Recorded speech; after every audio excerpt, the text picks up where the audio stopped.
नमस्कार दोस्तों, मेरी को वीडियो में आपका स्वागत है। आज की वीडियो में डिस्कस करेंगे फॉर्म सेंटेंसेस, फ्रेम सेंटेंसेस बनाई जाए। लॉ के पेपर में ये क्वेश्चन आ जाता है, आपको कुछ वर्ड्स दिए होते हैं और उसमें वो आपको बोलते हैं कि सेंटेंसेस बनाइए, और वो बहुत कई तरह के वर्ड होते हैं जो मैं आपके साथ आज डिस्कस करने वाला हूँ। बिना देरी के डिस्कस करते हैं।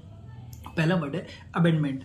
आपको बोला जाएगा कि इस वर्ड से सेंटेंस बनाइए, तो अबेंडमेंट का मतलब आपको पता चाहिए, तभी आप सेंटेंस बना सकते हैं। अबेंडमेंट मीन्स होता है मॉडिफिकेशन, कोई मॉडिफिकेशन करना, कोई चेंज करना, और फिर उसका आप सेंटेंस बना सकते हैं।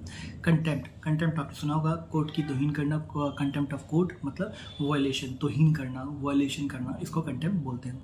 फिर है क्रूरली, CROUETELY, क्रूर। ये वर्ड किससे है? क्रूरली किससे बना है? क्रूर वर्ड से। तो क्रूर मतलब क्रूरता, तो आप क्रूरता के ऊपर एक सेंटेंस बना सकते हैं। एग्जीक्यूशन का मतलब होता है द स्टेट ऑफ इम्प्लीमेंटेशन, जब हम इसे इम्प्लीमेंट कर रहे थे कि एग्जीक्यूट कर दीजिए, the state of implementation. Here से का मतलब होता है मैंने कोई बात कही, आपने सुनी और आपने किसी तीसरे बंदे को बताई, ठीक है, या उसने उसको बताया, मतलब सुनी सुनाई बातें, ठीक है, तो इसे हेयर से फैक्ट कहते हैं, और हेयर से फैक्ट कहते हैं, और हेयर से बोलते हैं। ऑब्सेंस का मतलब क्या होता है? अनअप्रोप्रिएट, कोई ऐसी चीज़ जो कि अनअप्रोप्रिएट है, सही नहीं है। आप कोई भी अश्लील फोटो, तो आप बोल सकते हैं अनअप्रोप्रिएट बिहेवियर ऑफ समवन। अगर कोई अश्लील फोटो अपनी अपलोड करता है FB किसी सोशल प्लेटफॉर्म पे। ओथ मतलब शपथ लेना। हायर मतलब किसी को जॉब पे रखना।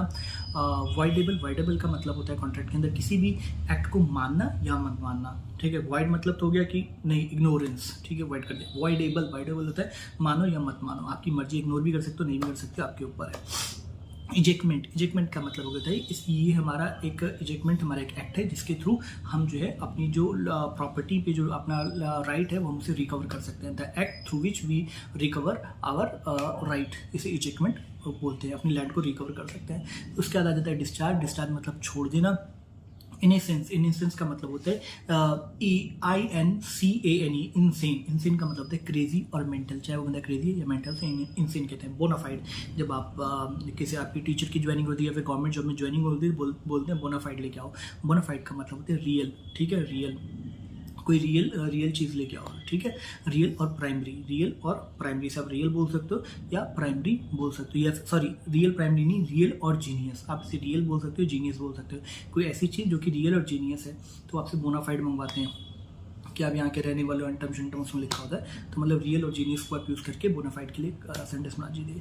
एट्रीब्यूशन, आर्बिट्रेशन, ARBITRATION, आर्बिट्रेशन, जब दो समूह के बीच में लड़ाई हो रही होती है, दो ग्रुप के बीच में लड़ाई हो रही होती है, तो एक व्यक्ति उन दो ग्रुप के बीच में या दो ग्रुप के अलग अलग लोगों के बीच में दो मध्यस्थता करता है, जो उनके बीच में सुलह कराता है, उसको आर्बिट्रेशन कहते हैं।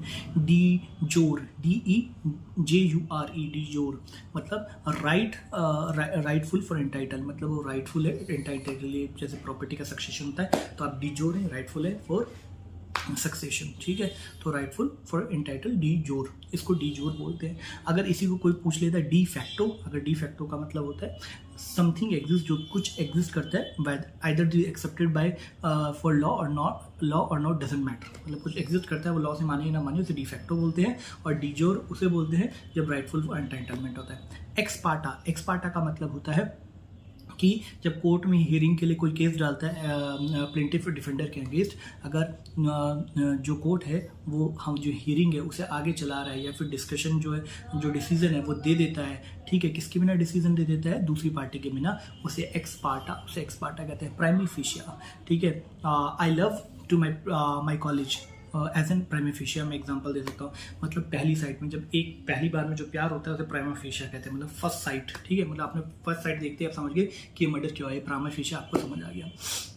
उसके बाद होता है डी फैक्टो, मैं आपको बता ही चुका हूँ, जो कुछ एग्जिस्ट कर, लेकिन उसका महत्व ये नहीं है।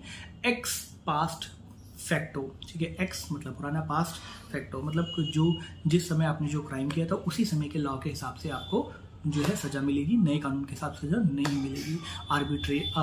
ऑडिट अल्ट्रम पार्टम, दूसरे पक्ष की भी सुनो, ठीक है। तो मैंने आपको ये पूरे सारे इंपॉर्टेंट जो पॉइंट्स हैं, सेंटेंसेस हैं जो लास्ट 5 ईयर्स में है वो कवर कर दिए। Thank you so much, have a nice day.